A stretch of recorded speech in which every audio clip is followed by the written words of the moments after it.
It is January 2026, and just last month, the M4 Westgate Tunnel opened to the public. It represents the largest road project in Melbourne in more than a decade, but being 3 years late and $5 billion over budget, it's worth asking whether the project should have been built in the first place, and what lessons can be learned with the benefit of hindsight.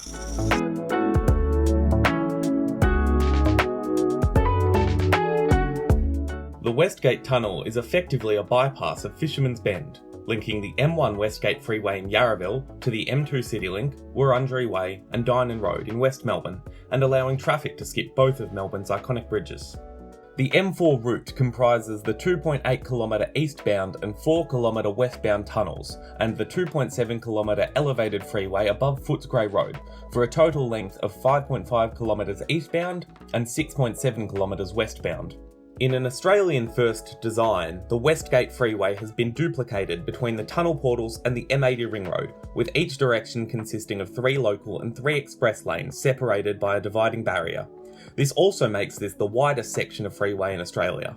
The Westgate Tunnel and these 4 exits are only accessible from the outside local lanes, allowing traffic from the outer west to avoid slower traffic entering and exiting the freeway, which will theoretically decrease journey times and reduce congestion. Whether or not that's actually the case remains to be seen. The project adds on and off ramps to the M1 here at Hyde Street and to the M4 here at Mackenzie Road, here at Appleton Dock Road, and here to Citylink and the CBD. Interestingly, you can only leave the M4 when travelling towards the city, and you can only join it travelling away from the city, which effectively makes the M4 one giant off-ramp for the M1.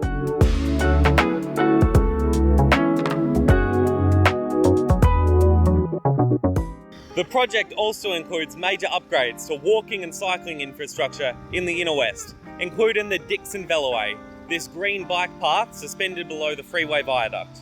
The upgrades are hugely beneficial, don't get me wrong, but many have criticised the inclusions as greenwashing considering the scale and cost of the road project they are attached to. The Westgate Tunnel began its life as the Westgate Distributor in 2013, which was proposed by the Labor Party as an alternative to the Liberal Party's East-West link. The Westgate Distributor was intended to allow trucks to access the Port of Melbourne without travelling through residential areas in Melbourne's inner west.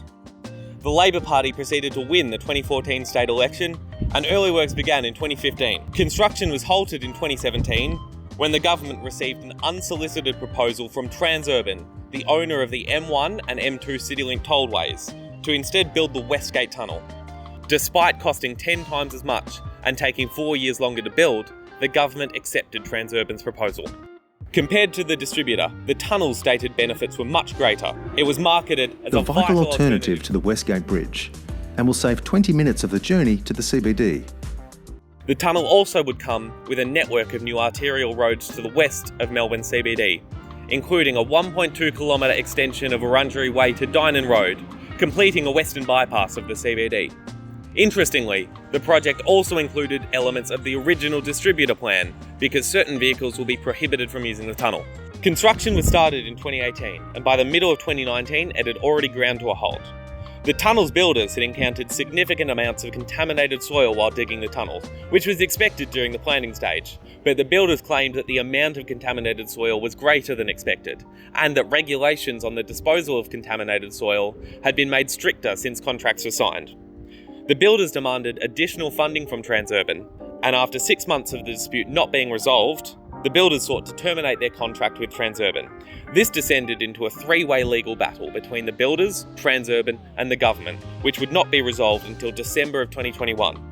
By this point, many of the construction workers had been laid off. It is now 2026 and the Westgate Tunnel is finally open. 3 years late and $5 billion over budget, but open nonetheless. Having followed the project for years, I am thrilled to finally be using it. And as a self-described infrastructure gunzel, I could list all the parts of this massive project that amaze me. As a taxpayer, however, I'm not so impressed. Going back to the original Westgate Distributor, the goal was to reduce truck traffic on the Westgate Bridge by 5,000 vehicles per day. The tunnel increased this goal to 9,000 vehicles per day, but this number still pales in comparison to the 200,000 vehicles a day that use the Westgate Bridge.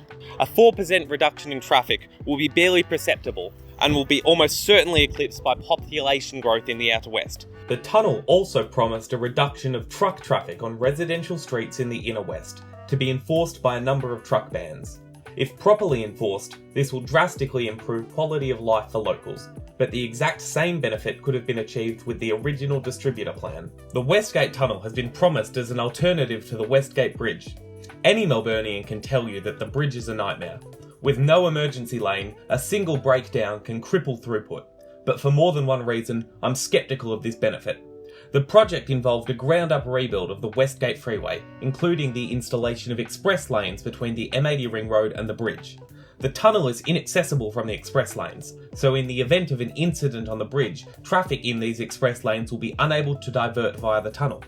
On top of that, there's no freeway connection from the end of the tunnel back to the M1. This is fine for drivers whose destination is within the inner city. However, the M1 is the only freeway route between Melbourne's west and east. What this means is that only a subset of drivers would be able to divert via the tunnel anyway. The rest will be stuck using the bridge, so the promised vital alternative doesn't stack up.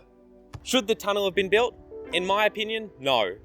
Even before the cost blowouts, the price was vastly higher than the above-ground Westgate distributor proposal, and had the final $10 billion price tag been known before construction started, it would have been an even worse idea. Although the tunnel has greatly improved parts of the inner west, it has entrenched driving as the dominant mode for others. As for lessons learned from the project, it doesn't seem like many.